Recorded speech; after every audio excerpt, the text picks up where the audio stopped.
是赵少康，欢迎来到 TVBS 少康战情室。咱们讲特别来宾高嘉瑜委员、侯汉廷议员、尹乃菁小姐、叶元之委员、李博仪议员、江敏乾院长。好，那么川普这个关税被这个联邦什么国际贸易法院这一个很特别的、看起来很专业的法院挡下来了哈。那所以呢，他这个对欧盟、对大陆、对墨西哥、对加拿大关税说10天内要撤销。那白宫立刻提上诉，我想白宫自己也会沙盘推演他们一定也知道很多案子可能会被法院撤销，那该怎么办啊？反正我们就看川普就发很长的文章痛批这是摧毁总统的权利而且他们还说这是司法政变说你这些法官是民选的吗？总统是民选的，美国这么多选民选我，你们这个法官就能够这个把我的案子把它打掉那所以呢说他的关税政策第2次败诉了但是呢法官怎么讲呢？法官说总统没有单方面征税的权利，所以你也没有办法呢加人家的关税，只有国会有权利，总统没有权利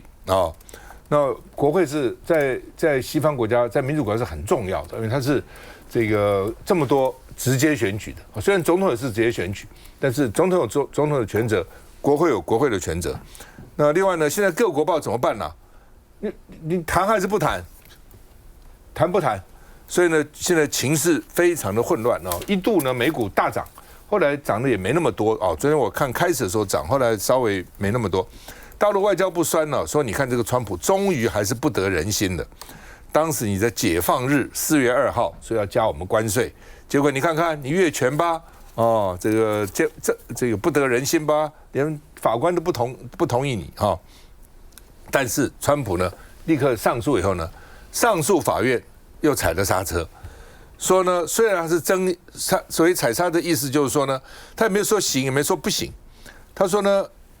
原告6月5号以前要再提答辩书，行政部门6月9号以前要回应，就是你原来告的人再提一下，然后讲讲你的理由，然后呢，行政部门呢9号以前给你3天去回应，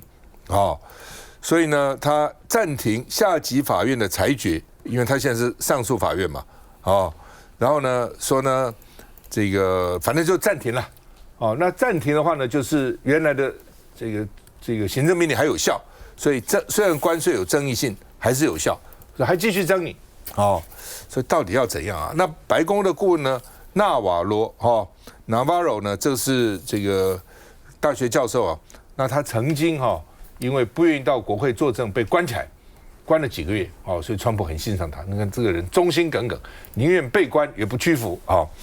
那他在第一任就在给川普一些这个献策的那他是非常痛恨中国的，而且呢非常认为美国必须要用高关税才能够这个帮助川普的 Make America Great Again 那 Wall Street Journal 华尔街日报呢说呢，川普正在制定 Plan B， 就是他可能有 Plan A、B、C、D， 搞不好很多个 Plan 你这样整我这个不行，我这个 B 出来 Plan B 呢就150天内课税15%当然现在不必了，因为现在上诉法院说暂停，但如果说不行的话，他要搞一个 Plan B。什么叫150天内课税15%呢？就是他另外一个这个1974年定的贸易法122条对全球贸易对象临时征收15%的关税作为第一波的措施，然后呢争取150天的缓冲期，然后呢这个也可以这个用他的301条款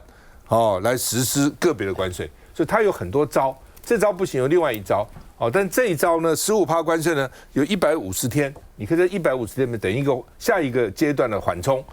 所以呢虽然很麻烦，但是呢更具法律正当性因为这是有法的那现在呢美中贸易谈判呢也有点停滞不前了美国财政部长说，看起来川普跟习近平要亲自出马才可以，我们谈都没办法了那川普的 Make America Great Again 有3根支柱，哪3根支柱呢？第一个是关税，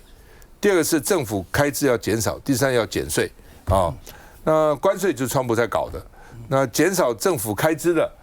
就是马斯克的老板那他现在离开了，我看他离开不太爽。他说我在搞减少政府开支，你在那边大减税同时呢，除了减税以外呢，还搞一堆了。反正你那个什么，这个让说什么美国最重要的什么大家快乐的法案减税法案那这个他们认为说这样的话，你把他这个让政府减少开支完全都抵消了，所以火大了那么走了那另外呢，川普又在白宫接见鲍尔当面说你错了，我比你懂，利息要降，你老是不降利息。那个鲍尔不理他。那大家后来问白宫，川普有没有跟他说你要 fire 的，你要把你干掉？说没有这样讲那鲍尔离开以后，立刻发这个联准会发声明说，我不会受到政治的影响你政治要打压我不理你的美国联邦法院也出手了，阻止哈佛招收外籍学生的禁令。哈佛有大概1/4的31%的外国27%还是31%的外国学生27%的外国学生。那川普说太多了，最多15%。那现在哈佛这个的禁令被联邦法院说不要理川普，所以川普连续被法院打脸。所以我不是讲吗？美国总统不要看他权力很大，很多地方在背给他，国会、媒体、法院，看一下。Last night, the Trump administration faced another example of judicial overreach. 美国国际贸易法庭29号才裁定总统无权实施对等关税，推翻川普针对全球的关税政策。川普政府立刻提出上诉，上诉法院喊卡裁定暂时恢复关税措施的效力，短短24小时之内，整起案件回到原点。That the ruling from the appeals court was not based on the merit of Trump's tariffs. It wasn't saying, oh, okay, you're right. It was done just out of process, just to allow all of this to work its way through the courts. 根据路透社报道，联邦上诉法院的裁定意味着川普得以暂时恢复关税政策，也只是原告必须在6月5号前提出回应，而川普政府则需要在9号之前递交答复。白宫贸易顾问纳瓦洛更放话说，就算打输法律战，这把关税大刀不会消失。Even if we lose, we will do it another way. 尽管川普关税政策充满不确定性，美股却在辉达财报提振之下，周四收盘小幅走高，4大指数通通收红。大陆和日本也再次呼吁华府撤销对等关税。就在此刻，华府联邦地方法院法官同样裁定总统无权实施对等关税，下令暂缓执行命令14天。也就是说，川普政府得再次提出上诉。来，院长，是，其实美国会有250年的历史在很多制度上确实比台湾成熟，这个要承认。就是他3个所谓的这个国际贸易的法官就决定了就我这个处虽善恶，亡秦必诛，这3个人把他干掉了。但我先讲结论因为美国是一个3权分立、彼此制衡，他们真的发挥了制衡力量，这个不得不佩服那如果对到台湾的话，我们真的是要惭愧了。我们的法官跟最高法官、大法官几乎都没有这种阻挡能力。我先讲我的结论川普关税会不会死灰复燃我做了沙盘推演就第一个情境就是川普胜诉，行政权扩张，它的几率大概40%了。为什么？因为根据政治现实、宪政惯例跟法条引用，川普这里用的是国际紧急经济权利法，是1977年通过的，简称 IEEPA， 它的适用范围里面没有提到关税。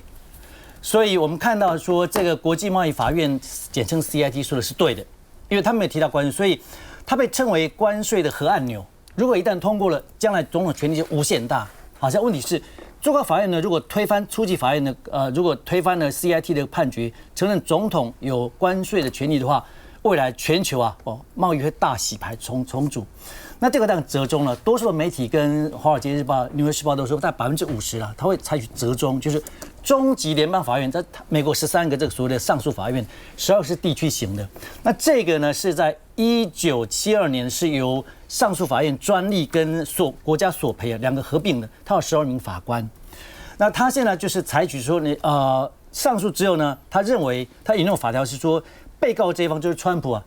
如果现在就10天就要他撤销关税，或恐怕会有不可逆转之伤害。川普在伤害别人，可是法官就认为说被告会有不可伤害之伤害，所以先才暂时刹车。6月5号、6月9号各拿彼此的这个答卷书或者是案例来看。那当纳瓦罗所说的2个了，一个就是适用所谓的贸易扩张法，1962年通过的啊，就所谓的122条跟232条。第一个就是，如果他改用122条的话，那就150天有效，自动生效。但是150天之后就没有用了。另外一个就是用232条，可是他调查，你要使用232条，你要先调查270天呢，调查才可以实施，那个更旷日费时了啊。所以关税这样变成慢火燃烧了。最后一个就是司法最高法院呢就否决了维持 CIT 的原判。否决关税这个川普有增加关税的权利，让关税权回到国会。多数评论者比较悲观的认为只有10%的可能，但如果这一点万一成真的话，就是川普的贸易议程会实质受阻，全球的关税会全部下降7%以上。所以总的来说，其实对我们做一个对照组去看，就是包括这些关税，或者是对于哈佛大学的一个裁定。我觉得美国的法院在司法审核权，或者是大法官，或者是法院的一个独立性上，真的比台湾强太多了。你看，不论这3名所谓的我们看到是国际贸易的法院，或者是中级上诉在华府地区的法官，他们都是终身职。就以前在奥巴马之前前期定下来，所以他们不受政权影响的一个干扰，说政治谁怎么样，那反倒是他们会坚持他们的原有的专业去做一个判断呢。所以这一点比较我们强。那另外就是有关哈佛大学这件事情，也许川普还会用其他的命令，但是我们看了，日本第一个反应就是没关系，国家保护你。在哈佛大学念书的日本学生，东京地大全部接收。那如果你修完相关的学分之后，如果你将来哈佛大学能够恢复，你就回去；不能的话，在东京地大也是最好的学府全收。那我们台湾的所有大学。我们学校是还不够资格把哈佛大学收过来，但是政府做了什么？外交部做了什么？就人家是站在挺他们自己的国民到哈佛大学念书，那我们呢？所以比较起来，我觉得我们是很漏气的，就是在整个三权分立、号称民主国家的我们，在彼此制衡上面，我们几乎都是政治正确凌驾一切。第二个就是保护自己的国民，保护到这种地步，其实让很多想出去念书再回来报效台湾的民众会心灰意冷。就是当我在外面无助的时候，国家在哪里？基本上了，你看对照美国了哈。虽然我们觉得美国的民主现在已经，让人家这个很失望啊。但是至少你譬如说鲍尔联准会，川普这样骂他，他不理。那我们的中央银行杨金龙能够像鲍尔这样吗？那你看那些法院，对不对？再怎么样，法院呢说你不行就是不行，你没有这个权利就没有这个权利。我们的法院会这样讲赖清德吗？我们的检察官敢这样讲赖清德吗？休息再回来。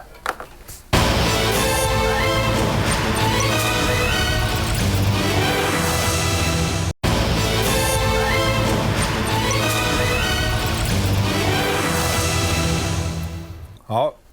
这个加沙啊，每天在那边打啊，以色列继续在打啊。那44个死了，那有一户里面就有23个人死了。那是这一家有23个，还是有些人躲在他家？不知道，反正就是死伤很惨重了哈。那白宫说，川普已经提了加沙停火方案，以色列也同意了反正也不知道真的假的，他每次都同意，然后呢，最后呢又有这个变那个变这个条件不合，那个条件不合另外呢，说哈马斯也接受了，那不就解决了吗？哈马斯也接受了，这个以色列接受不就好了吗？但真的是这样吗？要看吧，看未来到底是不是这样哈。那另外呢，这个乌克兰跟俄罗斯川普也生气，说普丁2个礼拜内要把乌克兰这个事情搞定，不要想耍我，你在耍弄我，跟我说一套然后你做一套跟我说你有兴趣要和平，就你有兴趣吗？那另外呢，乌克兰说最好美国、俄国、乌克兰3方来坐下来谈。泽伦斯基不想单独跟普丁谈，一直希望把川普拉进来，但是呢，这个普丁就不太愿意，普丁就说我们2个谈就好了，把这个川普搞进来干什么呢？那另外呢，这个俄罗斯说6月2号我们继续和谈嘛，说乌克兰还没回应，因为俄罗斯一定想我们2个谈那乌克兰希望把川普还拉进来谈所以这边有讲你看到没？是川普、普丁我，这是泽连斯基讲的3方会谈我准备好了。然而，莫斯科已经拒绝了，莫斯科拒绝3方会谈，不跟你们打这个群架那另外呢，普丁的条件说现在也出来了，川普不是说你提了吗？你提条件吗？你不是要提这些条件，怎么都不提出来呢？哦，他现在是条件是什么呢？说要书面承诺，北约不能东扩了。啊，你乌克兰啊，北约想加入北约，以后不可以提这些东西啊。所以不止乌克兰，包括 Georgia 哦、摩尔多瓦这些苏联前的华沙公约的国家都不可以加入北约了。之前已经有了，什么波兰啊、捷克都加了嘛，你不要再来了啊。那另外呢，这个乌克兰要保持中立，不能够亲西方哦。然后呢，西方取消对这个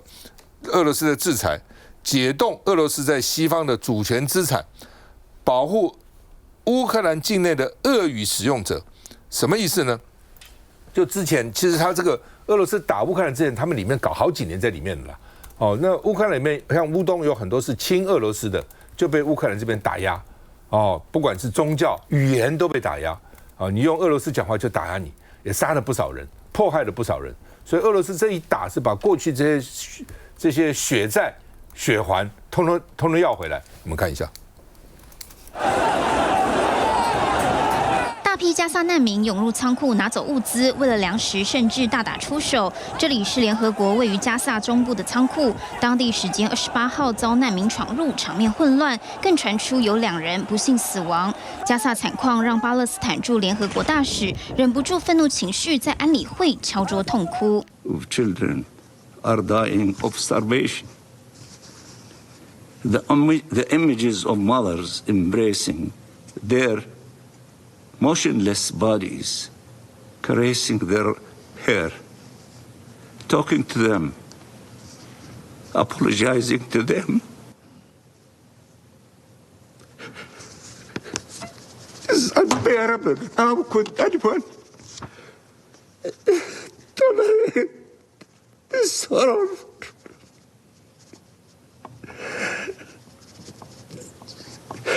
Excuse me, Mr. President.I have grandchildren. I know what they mean. 加萨饥荒引起国际重视，美方证实已经提出停火协议，以色列也点头同意。I can confirm that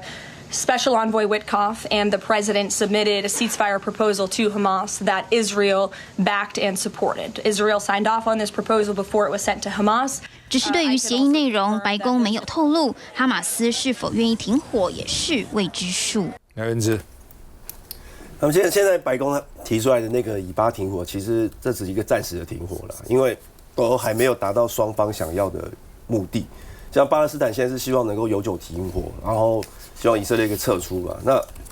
以色列是希望说能够完全把哈马斯消灭。那所以现在目前来讲还没有达到共识。那白宫只是初步的协调而已了。那刚刚我们看到那个新闻的画面，我觉得看大家都觉得蛮难过的，因为那个巴勒斯坦在驻联合国大使讲到一度哽咽，那镜头还有带到以色列代表还打哈欠。那实际上现在巴勒斯坦的儿童真的死好像上千个，有的是战争上万，然后有的是饥荒嘛，是没有东西吃，然后有的是到现在为止，他死了6万多人，一半是妇孺。对，所以这个我觉得已经超越了大家对这个的人道的容忍程度啦。所以在美国也有很多对以色列的示威嘛，包括很多大学生啊，我这个也是间接造成川普针对要赶走哈佛的一个原因啊，他就认为说哈佛有反犹主义嘛，所以针对哈佛。那所以我们当时希望说，这个以色列应该要仔细思考一下，是不是要用这么残忍的方式？那刚刚讲到川普对哈佛，我觉得川普现在真的针对他们的高教。其实在伤害他们的高教，因为他不是主要是针对哈佛，他其实也是在做给其他常春藤或者是其他大学看的。所以我今天可以对美国的最一流学校这样做，那其他学校当然也可以这样子做。所以你们如果要支持反以色列的话，同样可能会受到同样的对待。但是这个部分也波及到了所有我们的国际学生，像昨天我就有看到我们新北市有一个议员林金杰啦，他就说他女儿申请到哈佛不能去啊，他就在那边骂，厉害哦，对，不能去就在那边骂，因为能够申请到哈佛很不容易啊，花很多时间准备努力，结果居然不能去，一定很伤心。然后再来就是国务院，他们现在通知了全美的那个全世界的一个大使馆啊，就是说要先停止留学生进美国的签证的预约，然后在还没有审查每个申请者的社群之后，都要先停止预约。那我就觉得非常奇怪，现在不知道要审查什么社群。所以我昨天也有遇到国科会的主委，那国科会也有补助很多我们台湾的留学生去美国嘛，就问说，那你们了解一下，现在到底什么情况之下会被拒绝签证？有没有去了解一下？我觉得我们政府应该要帮我们这些留学生也不要让要降低他们不确定性，因为现在不管是刚刚我们第一趴讨论的贸易现在最主要就不确定性。你看美国内部都不确定，连司法也不确定，一下子禁令，一下子上诉又可以，然后最高法院怎么判也不知道。然后川普如果说在用这个，刚刚是说用国际紧急经济权利法嘛，被法院认为说越权，那他用其他法律，那可不可以？然后今天他被那个法院呢说有问题，其实另外还有7个案子还在打之中所以不确定真的是非常多。我认为政府应该要在那市民的我们民众角度告诉大家说，到底应该怎么办呢？啊，不然现在应该大家都很多人都人心惶惶的。嘉宇。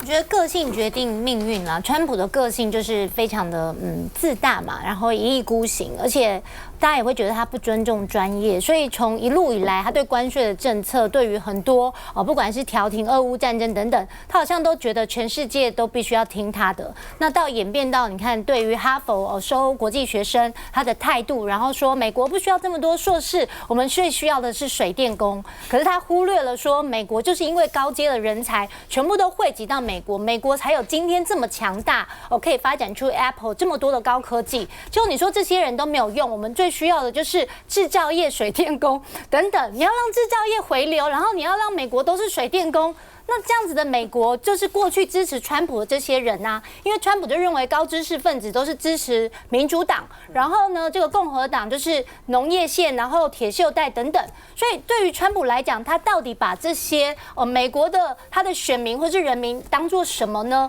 所以我觉得到现在为止，不管是针对俄乌战争，或者是我们所看到的以色列的加沙走廊等等的问题，川普的态度就是